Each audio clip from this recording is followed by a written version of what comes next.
Welcome back two of car talk. मालिक ने हमारे से ये सवाल किया है कि आपने जो वीडियोस में बताया कि प्रॉपर्टी बेहतर है या गोल्ड बेहतर है या डॉलर बेहतर है, तो आपने जब भी बताया आपने हमेशा प्रॉपर्टी के ऊपर ही लेके आए कि रियल एस्टेट जो कंस्ट्रक्शन है यही सबसे बेहतर ऑप्शन है। वो कह रहे हैं कि पाकिस्तान के अंदर रियल एस्टेट कंस्ट्रक्शन के अलावा और कोई ऑप्शन नहीं है जो कि हमारे लिए फिजिबल हो या फिर उसके अंदर फ़ायदा हो। आइए बात करते हैं। बिस्मिल्लाहिर्रहमानिर्रहीम।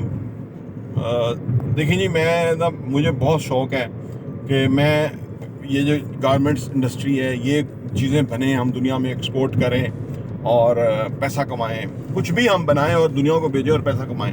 ये दी बेस्ट सोल्यूशन है पाकिस्तान के लिए, ठीक है। लेकिन ये तो हो नहीं सकता, बिजली बहुत महंगी है, ट्रेंड ह्यूमन रिसोर्स नहीं है। जो लोगों ने ये किया हुआ है, अगर किसी का तलक फैसलाबाद से है या किसी का बाप का दादा का ये बिजनेस है, वो शायद ब्रांड बना के जो है ना वो कामयाब है। मेरे आप जैसा बंदा जो है ना वो उस काम में फंस जाएगा, उसको हैंडल करना मुश्किल हो जाएगा। तो सेकंड बेस्ट हमने कंस्ट्रक्शन इंडस्ट्री चूज़ की कि भाई ये कम से कम सेकंड बेस्ट है कि यहाँ भी पैसा बाहर से आ रहा है जो यहाँ लग रहा है। तो और वो जो इंफ्रास्ट्रक्चर बन रहा है तो उसके अंदर ये है कि 50 इंडस्ट्रियाँ चल रही हैं, उनके लिए एम्प्लॉयमेंट है जी।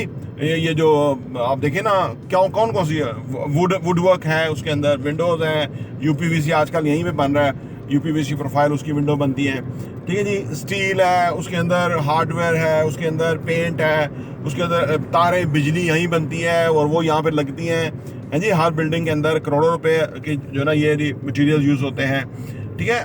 यू नेम इट, 50 इंडस्ट्रियाँ हैं, उनकी चीज़ें यहाँ लगती हैं। तो हमने तो ये बेस्ट समझा कि यार एक तो मुल्क की खिदमत इस तरह से है कि पाकिस्तान में पैसा बाहर से आएगा, और दूसरी खिदमत ये है कि पाकिस्तान में जो एम्प्लॉयमेंट के मौके पैदा होंगे, लोगों को एम्प्लॉयमेंट मिलेगा, ठीक है। और तीसरी खिदमत ये है कि पाकिस्तान का इंफ्रास्ट्रक्चर बनेगा जिसकी बेस के ऊपर पाकिस्तान आगे कल को पाकिस्तान ने तरक्की करना है, क्योंकि आबादी हम बहुत पैदा कर रहे हैं तो उनको प्रोडक्टिव बनाना है। तो इसलिए हमने ये कंस्ट्रक्शन इंडस्ट्री चूज़ किया और इसी वजह से हम इसमें काम कर रहे हैं, ठीक है। जो अदर रियल स्टेट है, प्लाटो श्लाटो वाला काम हम बिल्कुल नहीं करते।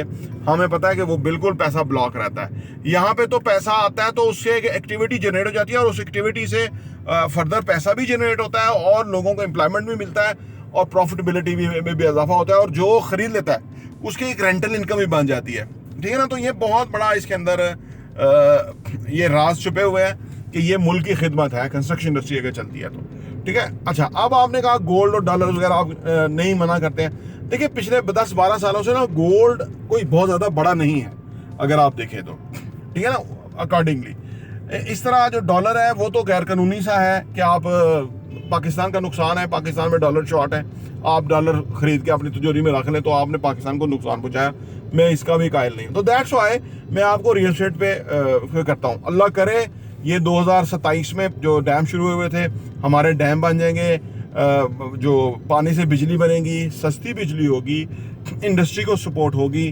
तो ये it's a matter of 2-3 years, 3-4 साल के बाद मेरा बिल्कुल दिल है कि हम एक ऐसा बड़ा प्रोजेक्ट करें जिसके अंदर हम कुछ भी मैन्युफैक्चर करें और न सिर्फ हो पाकिस्तान में उसकी खपत हो बल्कि पाकिस्तान से बाहर हो, और हम भी चीज़ें बाहर भेजें और पैसा पाकिस्तान में लेकर आए, ठीक है। और आईटी इंडस्ट्री का भी मेरा ज़हन है, उसके अंदर भी हम कोई प्रोजेक्ट खोलना चाहते हैं, लेकिन वो इस तरह से अभी है नहीं फौरी तौर पे ना। अगर जिसकी इन्वेस्टमेंट है उसे इन्वेस्ट करेगा तो उसका फ़ायदा पैसे को ब्लॉक करने का तो डिवैल्यू होता रहेगा। तो इसलिए उनका पैसा हम असासों में कन्वर्ट करते हैं और वो पैसा जो है वो फिर कंस्ट्रक्शन इंडस्ट्री के उसमें चलता है। तो दैट्स वाई हम बहुत फेवर में हैं कंस्ट्रक्शन इंडस्ट्री के, ठीक है जी। प्रॉपर्टी इंटरव्यू देखने का बहुत बहुत शुक्रिया।